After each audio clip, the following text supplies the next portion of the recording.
प्रदेश BJP आसिया प्रधानमंत्री नरेंद्र मोदी हुंदे जम्मू दौरे दे संबंध विच कीती जा रही तैयारियां दा जम्मू च होई दी मीटिंग विच जायजा लैता गया। पार्टी दे जम्मू जिले दे प्रधान अयोध्या कुमार होरें पार्टी वर्करें गी आख्या जे ओह औने आले चुनाएं दे मद्देनजर पार्टी दा मैनीफेस्टो लोकें तोड़ी पुजान।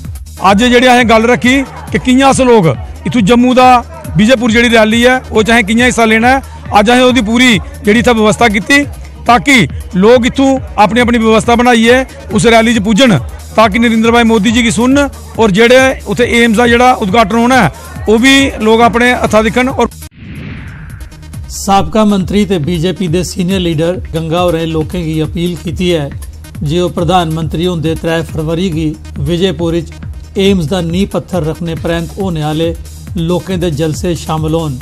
चंद्र प्रकाश गंगा होरें एक प्रेस कॉन्फ्रेंस राहें ये अपील की थी।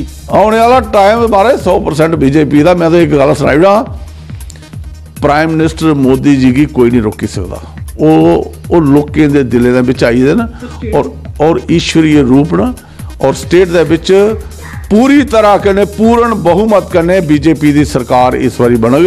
ये मैं तुसें पुंछ दे मल्ला कामसर दे लोकें बिजली महकमे आसिया बिजली दी मुनासिब सप्लाई नहीं करने ते पीएचई महकमे आसिया पानी दी नाकस सप्लाई दे खिलाफ विरोध प्रदर्शन किया। लोकें वनवत डोकरी सड़क की जाम किया।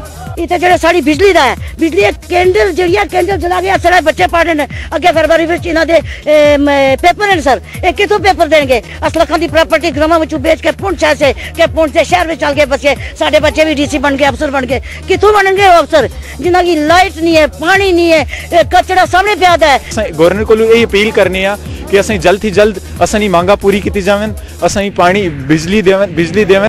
राजौरी जिले दे सुवानी ग्रां जंगलाती जमीन उपर नजायज कब्जा करने ते हरे भरे बूटे गैर कानूनी ढंगे कन्ने कट्टे जाने के खिलाफ ग्रां दे लोकें शिकायत की है।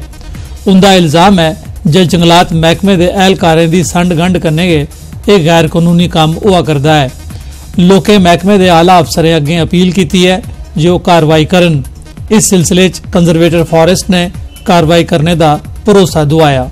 जंगलात ने सर बड़ी बुरी हालत हुई है, जंगल पूरे चीड़ा शीड़ा कट्टियां ने ते पेड़ भी बड़े कट्टे ने, जंगलात पट्टने चाहिए। सो निक्के पौधे भी बहुत पट्टे गए, निक्के पौधे जी नई जनरेशन तैयार होनी है। महकमा ये आना चाहना कि महकमा आवे इतने सारा तक है जंगलात नहीं, साड़ी क्या कंडीशन है जंगलात नहीं, लोग पेड़ लाने बचाने और साढ़े जंगलात नहीं ये हालात हो रही है। अस ये गल आखने कि जो ढारे साढ़े अगे जंगलात पट्टर होने चाहिए और क्रोजर बनना चाहिए, तार फिरने चाहिए, फिर नुकसान ना हो। जंगल की बहुत हालात बुरी है और बुकरवाल सारे ने गानी बाई के सुखाई सुने और भी आगे जमीना बीच बनाने पे अपनी अपनी महकमा आ गया और देखा है और अपना कार्रवाई करा।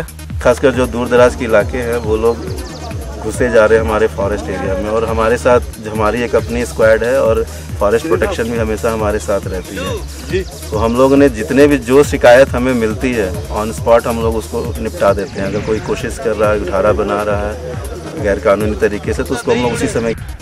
पुंछ दे राजा सुखदेव सिंह जिला अस्पताल नैशनल हेल्थ मिशन के कर्मचारियों 17वें दिहाड़े भी कम छोड़ हड़ताल की थी।